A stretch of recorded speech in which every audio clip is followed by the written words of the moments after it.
오늘은 제자가 되는 비결이라는 제목으로 말씀을 나누도록 하겠습니다.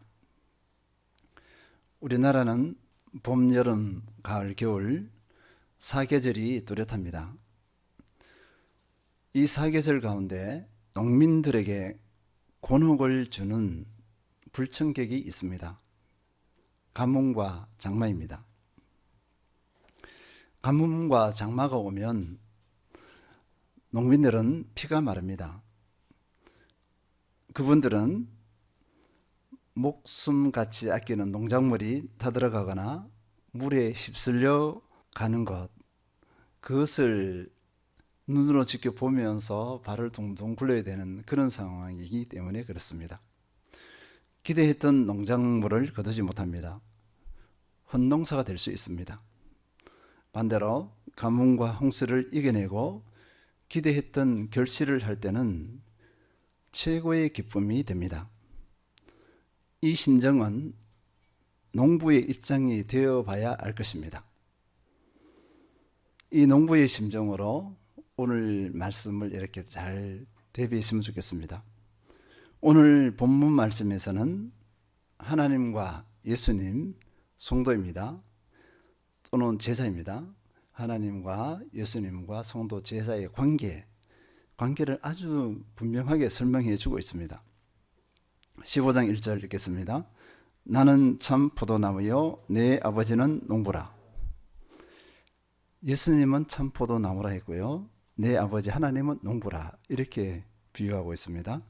요한복음 15장 5절 나는 포도나무요 너희는 가지라.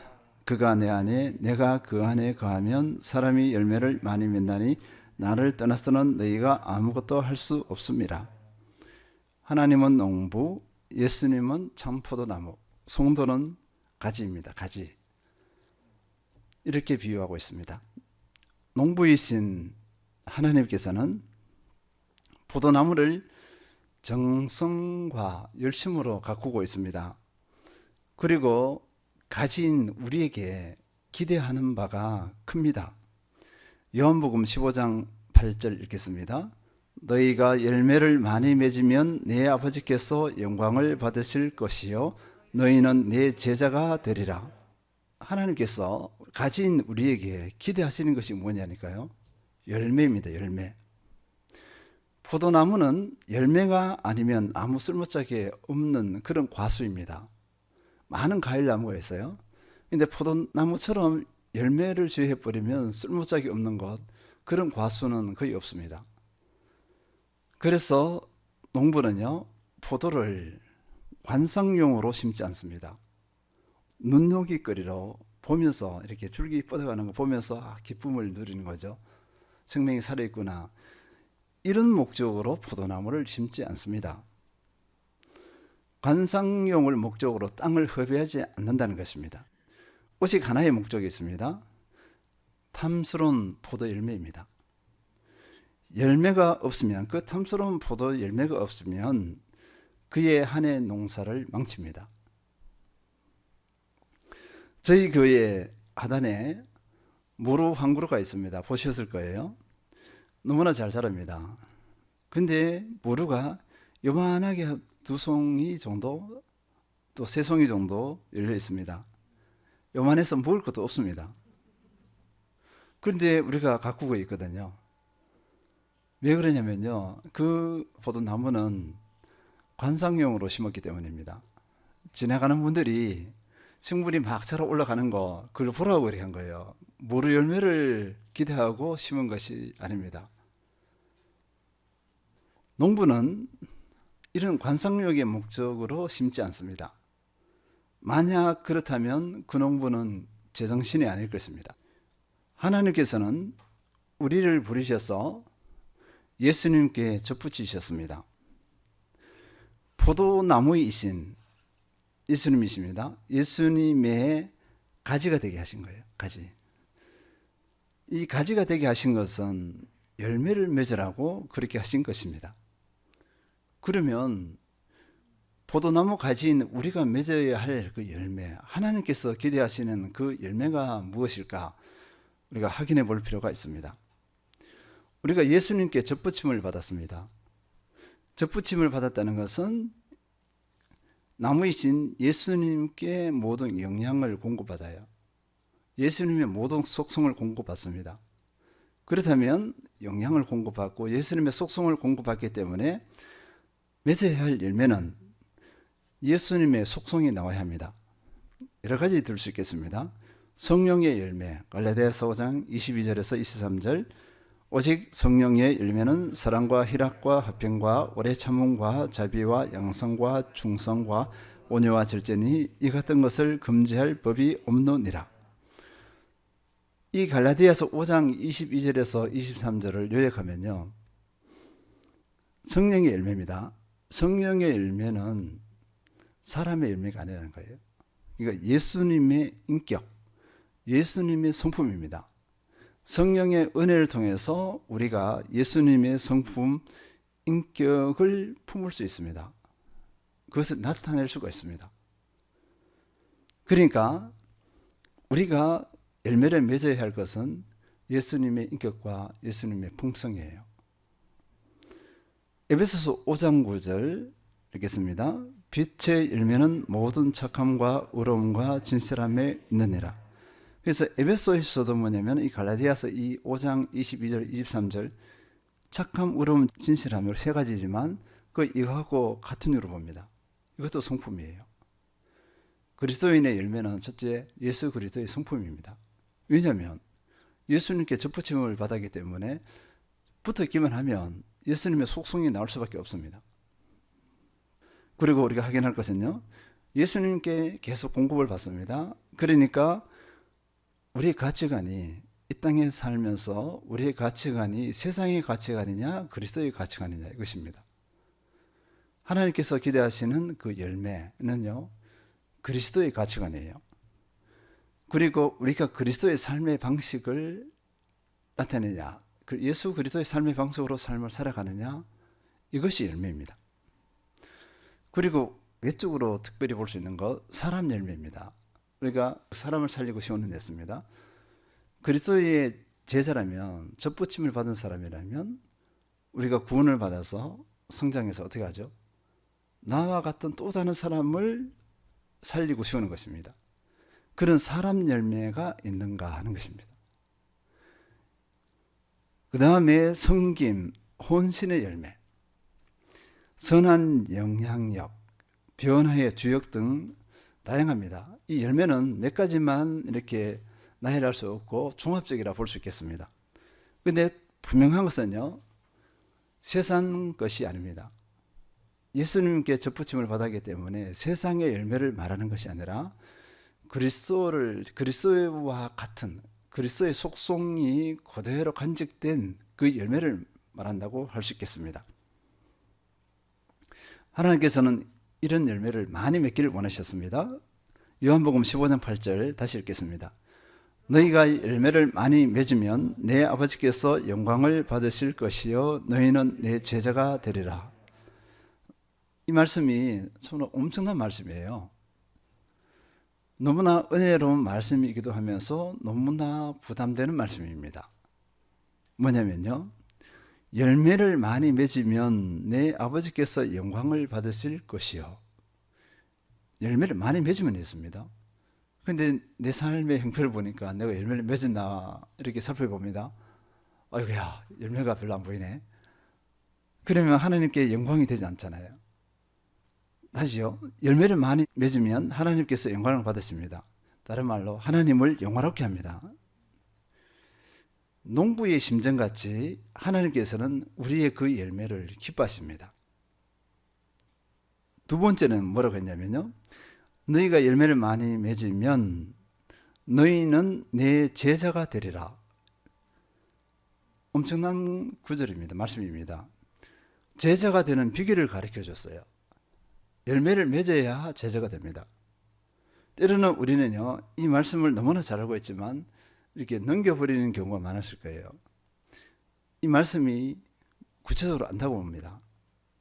나하고는 거리가 먼 것 같기도 하고, 이렇게 다가와서 이 축복의 말씀이 또 때로는 나에게 경고하는, 나를 정신 번쩍 들게 하는 이 말씀이 피부로 와닿지 않는 경우가 많았을 거예요. 다시 확인합니다. 열매를 많이 맺으면 예수님의 제자가 된다. 우리가 제자 하는데 열매 없이 제자를 말하지 못합니다. 아무나 제자가 되는 것이 아닙니다.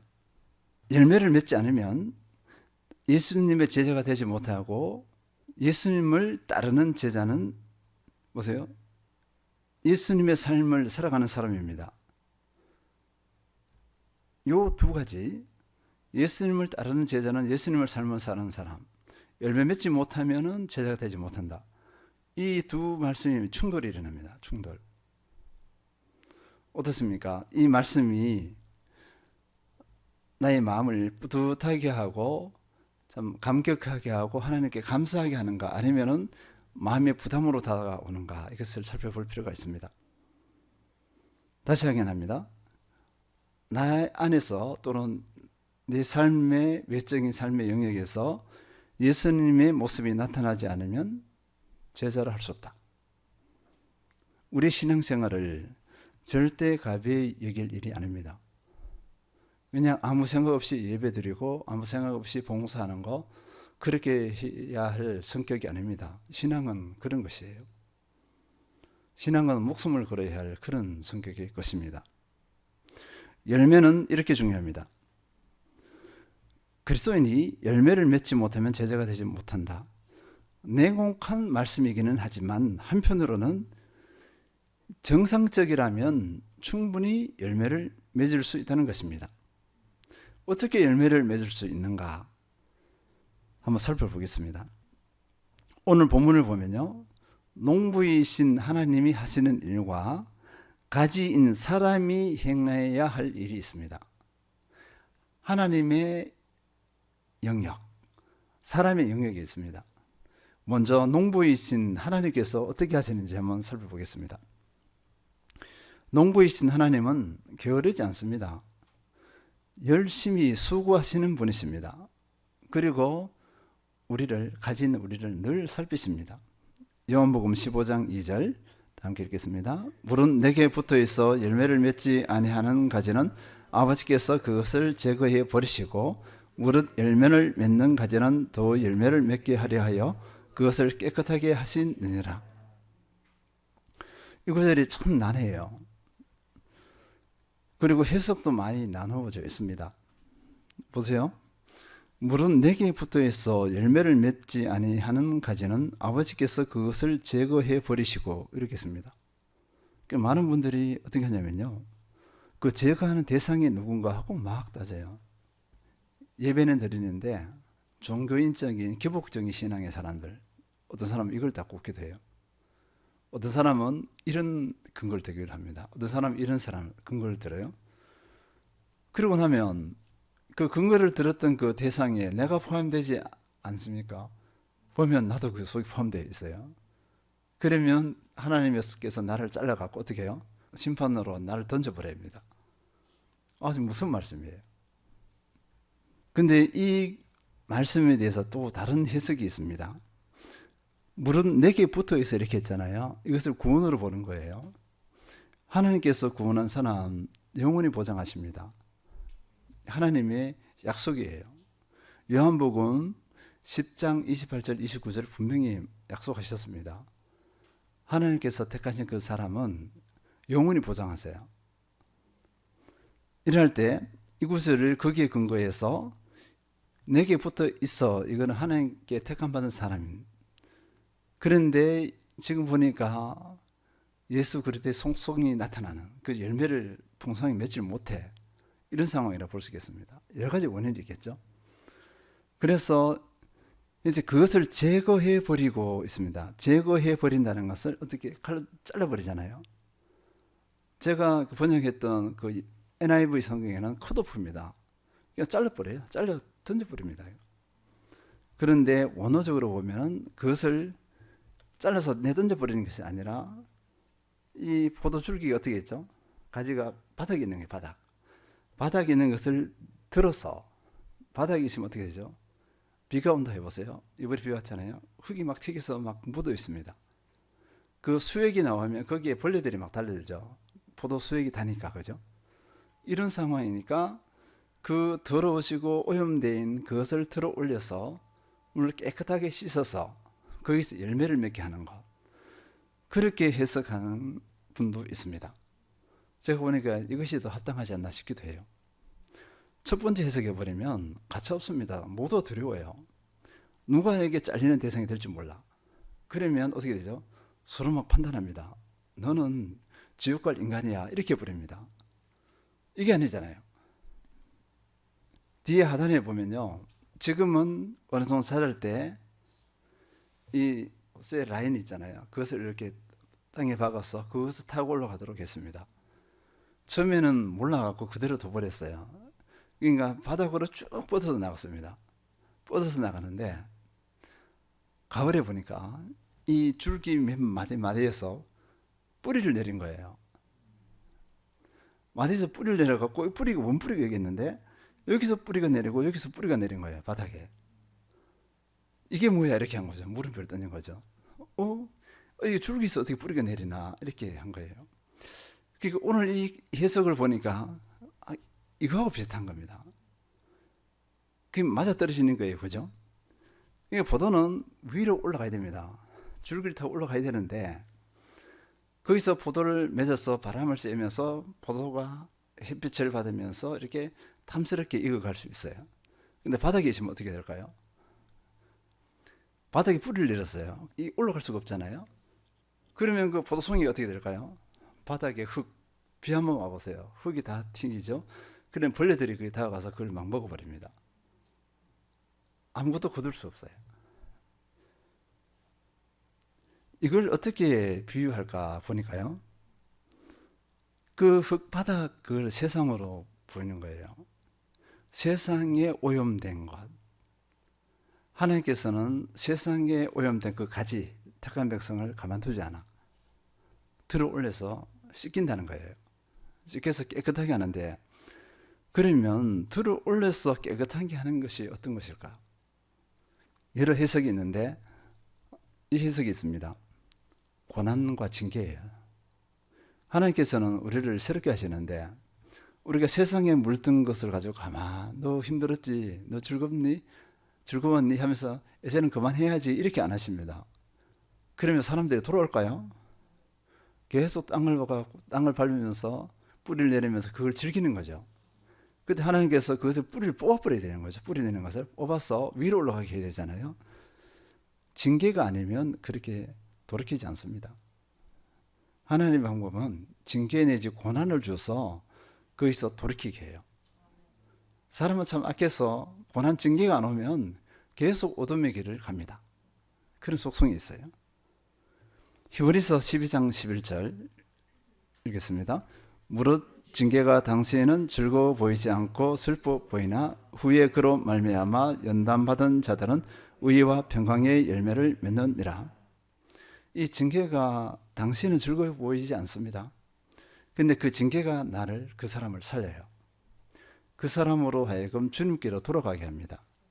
주님께 온전히 붙게 해서 정말 주님의 거룩한 속성의 열매를 맺게 합니다.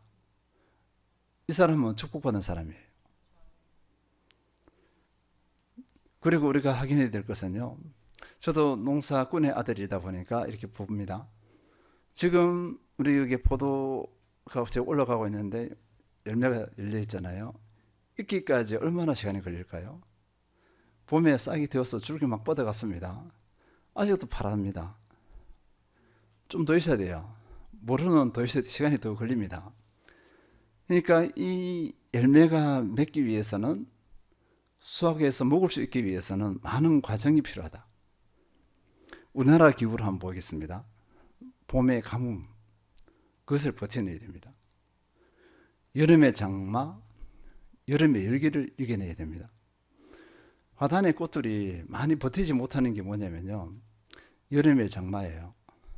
여름의 장마가 이렇게 비가 오니까 꽃이 썩어 들어가요. 버텨내지 못하는 거예요. 몇 품종 외에는 많이 썩어 들어가고 꽃을 피우지 못합니다. 그것을 버텨내야 됩니다. 그리고 가을 햇빛으로 숙성이 되어져야 돼요. 그래야 맛있고 탐스러운 그 포도송이를 얻을 수 있습니다.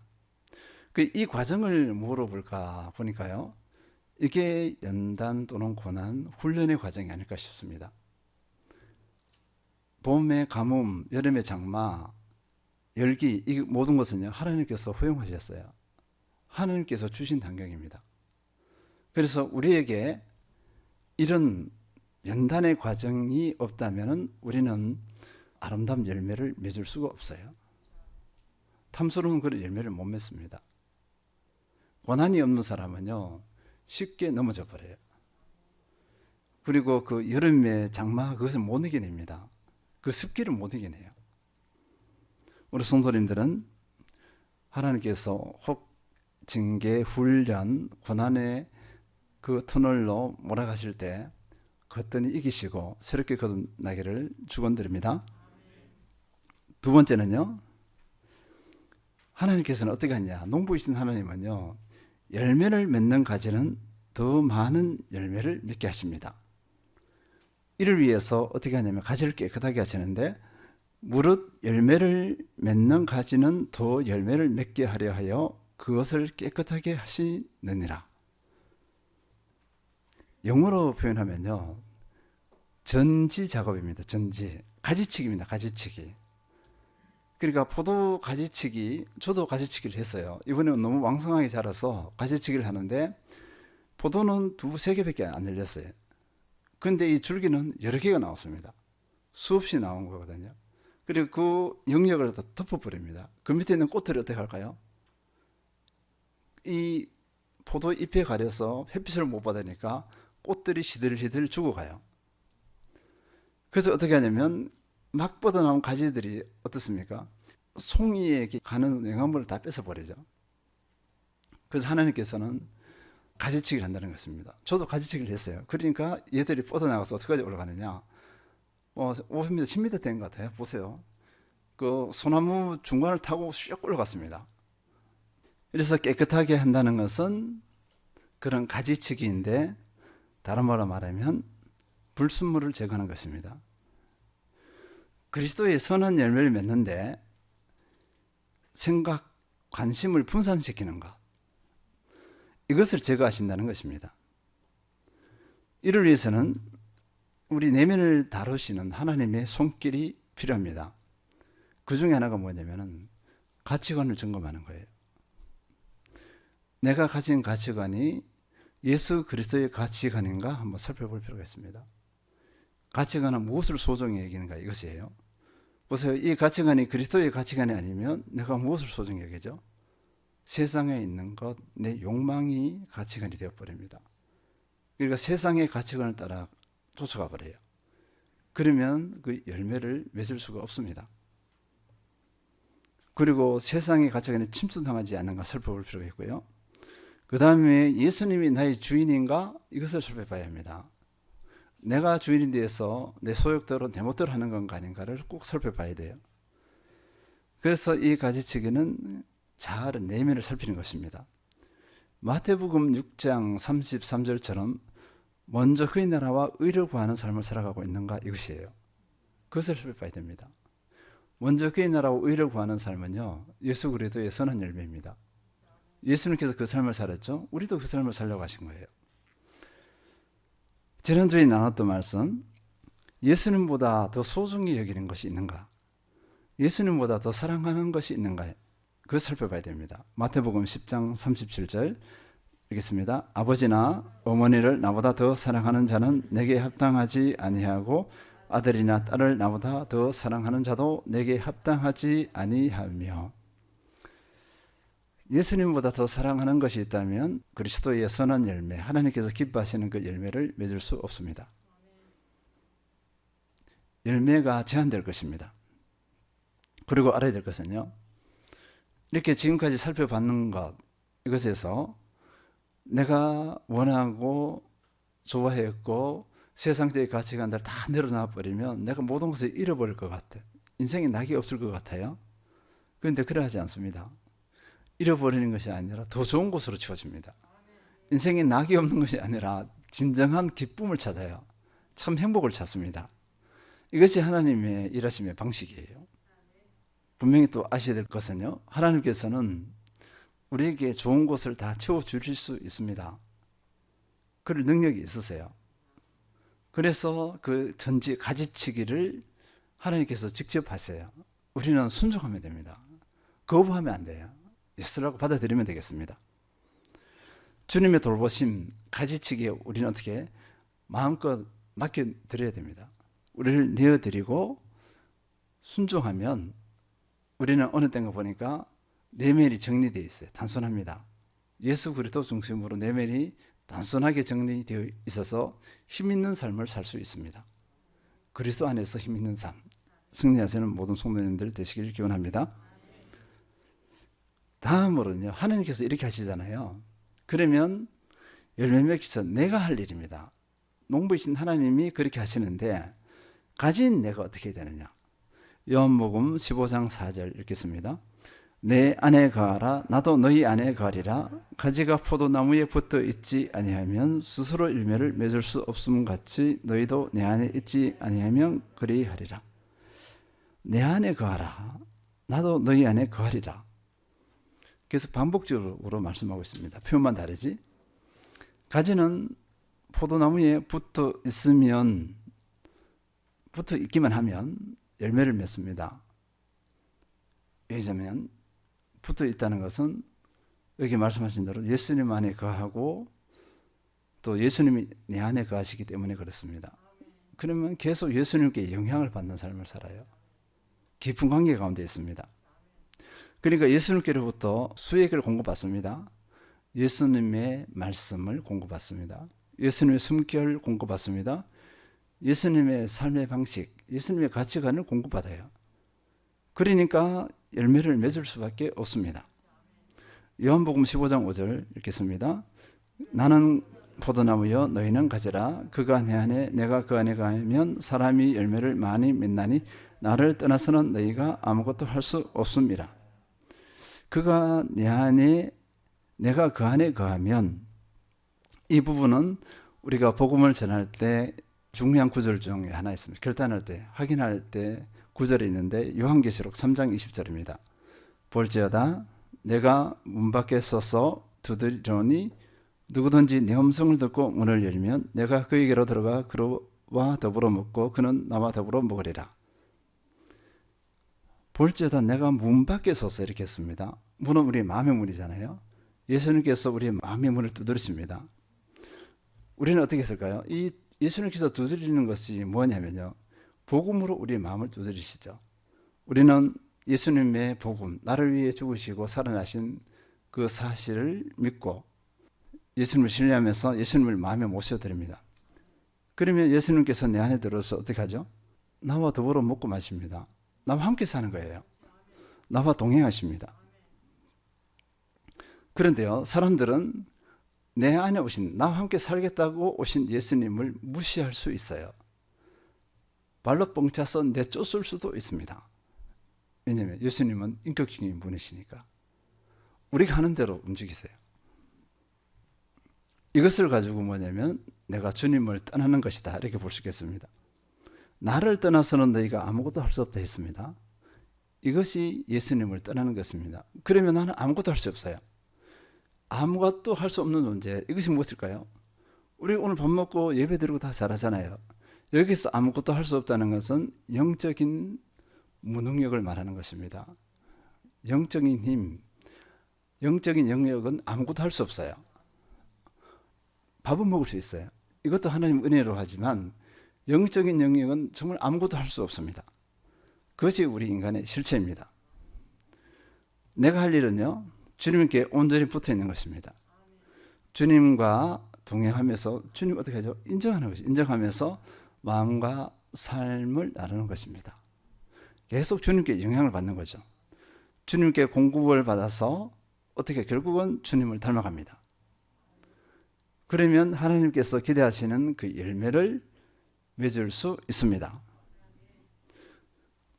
그리고 요한복음 15장 7절에서는요 이렇게 말씀하고 있습니다.